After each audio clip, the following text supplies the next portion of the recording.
Živjo, dragi otroci, spet je tu, samo za vas, Prešerna pravljica za kratek čas. 3 uganke. V davnih, davnih časih, ko so ljudje še Metuzalemovo starost dosegali, je bilo zapovedano stare ljudi moriti, ki niso imeli več moči za delo. Neki sin, ki je gojil veliko ljubezen do svojega očeta, ne izvrši zapovedane postave, marveč skrije očeta pod kat, ko je bila splošna preiskava, in ga skrivaj redi. Ta velika sinova ljubezen se mu kmalu obilo poplača. Kralj tiste dežele, ki je bil brez moškega potomstva, razmišlja, kako bi mogel dobiti najmodrejšega mladeniča v kraljevini svojih hčeri za moža, sebi pa za naslednika. Zato si izmisli 3 uganke. Prvič ukaže vsem mladeničem, ki so za možitev zreli, da se snidajo določenega dne rano pred sončnim vzhodom na visokem hribu. In kdor prvi zagleda vzhajajoče sonce, ugane prvo uganko. Preden se omenjeni sin odpravi na pot, prosi starčka za svet. Oče mu reče: Ljubi moj sin, ko prideš na določeni kraj, bodo vsi mladeniči gledali tja, kjer žarko sonce vzhaja. Ti pa se obrni k najvišjemu hribu v okolici in ko sonce na njegov vrh vrže prvi žarek, reci: Kralj, glej sonce! In kakor je starček povedal, se je tudi zgodilo. Ko mladeniči dospejo na goro, gledajo željno tja, kjer mora sonce vziti. Poučeni sin pa zre na najvišji vrh. In ko sonce pošlje prvi svoj žarek nanj, veli: Svetla krona, glejte sonce! Kralj ga potreplja po rami, rekoč: Ti si pogodil. Mladeniči ga obsujejo z vprašanji: Ja, kako da si ti gledal od sonca proč?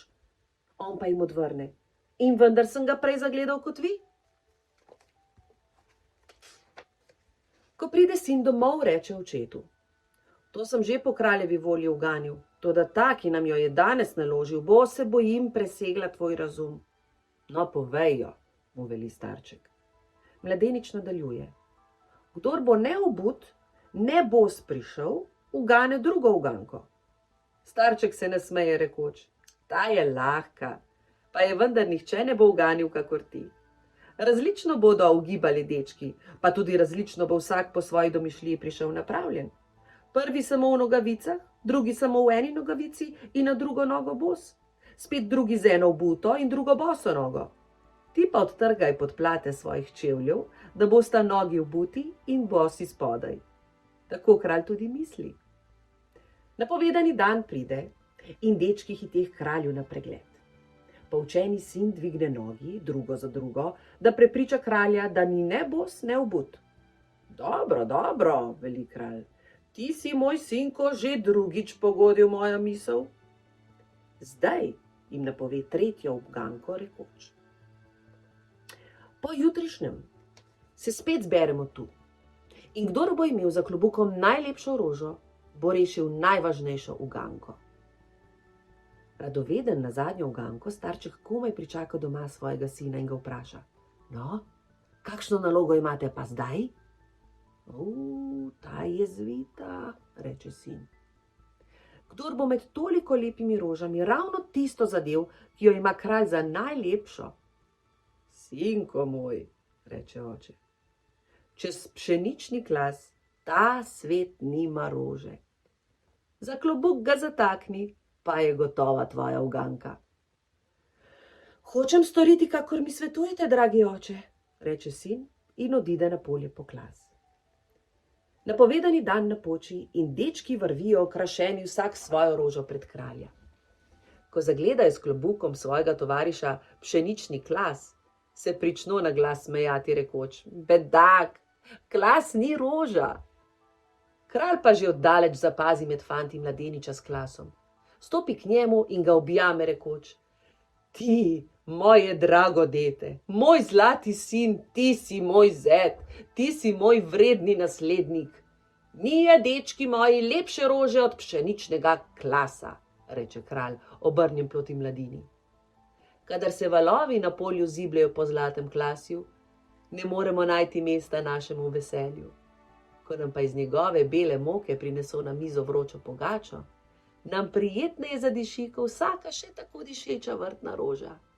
Te rože pridno sadite, še marneje jih plevite.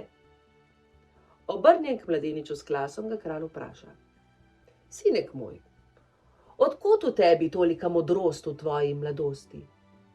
Mladenič se preplaši, ne vedoč, kaj naj odgovori, vendar se kmalu zbere in reče: Svetli kralj, povedal bi, vendar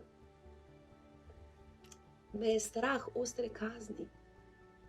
Ne boj se, mu kralj prijazno veli.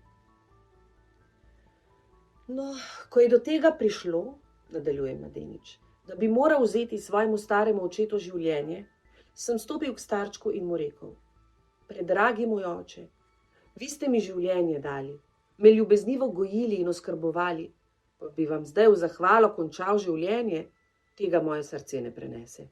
Rajši vidim, da se meni vzame moje. Nato mi oče porekel: Moj sin, naredi veliko kat, pa jo povezni v kotu v veži. Zadaj napravi lino, da bom kdaj pa kdaj mogel ven. Ti pa mi boš skrivaj prinašal jesti. No, in tako sem storil in očeta do danes ohranil pri življenju. V vsaki važni zadevi mi je dajal navodila in nasvete, kakor je tudi zdaj edino on rešil te uganke. Kralja živa otroška ljubezen gane do solz in reče mladeniču: Ljubi Bog, s tem dejanjem si mi postal dvakrat ljubši. Tvoje blago in hvaležno srce se je pokazalo vsej svoji milini, meni pa si snel temno mreno z mojih dušnih oči. Zdaj sem šele pričel spoznavati, da so nam modrost, nauki in izkušnje starih v našem življenju potrebne, če tudi niso več za delo. Odslej naj povsod obvelja ta zapoved: Vsakdo spoštuj svojega starega, sinovi pa skrbite za svoje starše hvaležno in ljubeznivo do zadnje ure njihovega življenja. No, in to je to. Pa pa.